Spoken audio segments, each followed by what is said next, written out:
दोस्तों आज हम लोग मॉडल कोड ऑफ कंडक्ट के बारे में बात करेंगे। जैसा कि आपको पता है कि 2024 के इलेक्शन का डेट ऑलरेडी अनाउंस हो गया है और हमारे चीफ इलेक्शन कमिश्नर ने इसको ऑलरेडी अनाउंस कर दिया है। पहला इलेक्शन जो होगा वो 19 अप्रैल को होगा और ये 1 जून तक चलेगा। रिज़ल्ट जो है वो 4 जून को आएंगे। तो कहने का मतलब है कि मॉडल कोड ऑफ कंडक्ट, मुझे सबसे पहले आपको बताना है कि मॉडल कोड ऑफ कंडक्ट क्या है। मॉडल कोड ऑफ कंडक्ट सबसे पहले तो आपको बता दूं कि इंडिया में केरला ऐसा पहला स्टेट था जिसने कि लागू किया था। दूसरी चीज़ कि मॉडल कोड ऑफ कंडक्ट कोई कानून नहीं है, बट हाँ इसके तहत कुछ ऐसी रिस्ट्रिक्शन है जिसको आपको फॉलो करना। अगर आप फॉलो नहीं करते हैं तो आपको सज़ा मिलेगी, ठीक है।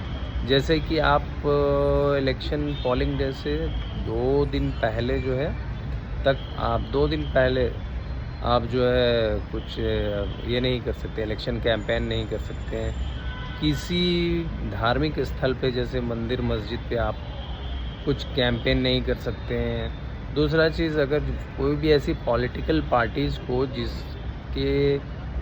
जिसने काम किया, उसकी पर्सनल मेंबर को उसकी पर्सनल लाइफ के बारे में आप कुछ इंटरफेयर नहीं कर सकते।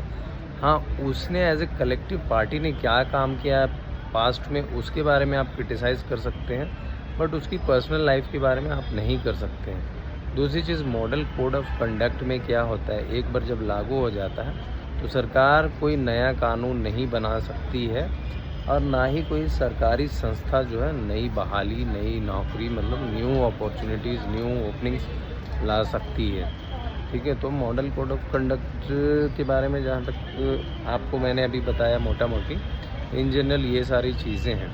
मॉडल कोड ऑफ कंडक्ट जो है रिप्रेजेंटेशन ऑफ पीपल एक्ट 1951 में मेंशन है। ये कोई स्टैचुअरी डॉक्यूमेंट नहीं है, बट हाँ इसके अंदर कुछ सज़ाएं हैं अगर आप कुछ पॉलिसीज़ के इसके अगेंस्ट में जाते हैं, जो कि मैंने आपको बताया है कि कुछ भी ऐसा काम नहीं करना जो कि धार्मिक संस्था को चोट पहुँचे या किसी के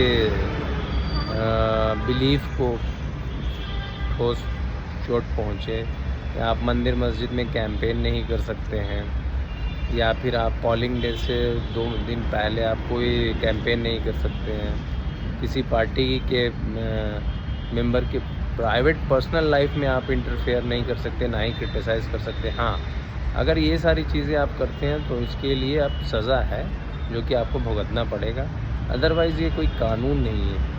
तो मोटा मोटी कहने का मतलब ये है कि मॉडल कोड ऑफ कंडक्ट तब लागू होता है जब इलेक्शन का डेट जारी हो जाता है, अनाउंस हो जाता है, और ये कब तक रहता है, जब तक कि काउंटिंग ना हो जाए, ठीक है।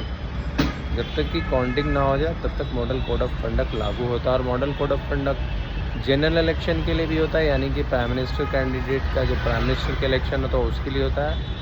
स्टेट इलेक्शन के लिए भी होता है, यानी कि स्टेट असेंबली के लिए भी होता है। जब चीफ मिनिस्टर का इलेक्शन होता है उसके लिए भी होता है। यहाँ तक कि लेजिस्लेटिव काउंसिल के इलेक्शन के लिए भी मॉडल कोड ऑफ कंडक्ट लागू होता है।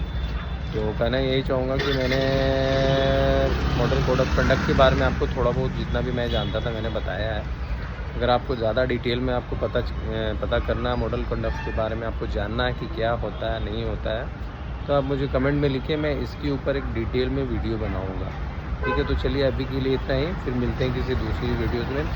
और अगर आपके पास कोई सजेशन या कोई डाउट है तो आप मुझे प्लीज़ कमेंट में लिखिए, मैं आपके सजेशन और डाउट को पढ़ के जो भी मेरे हिसाब से होता है मैं आपको सजेस्ट करूँगी, आपके डाउट को क्लियर करूँगा। तो चलिए तब तक के लिए बाय बाय, फिर मिलते हैं किसी दूसरे वीडियो में।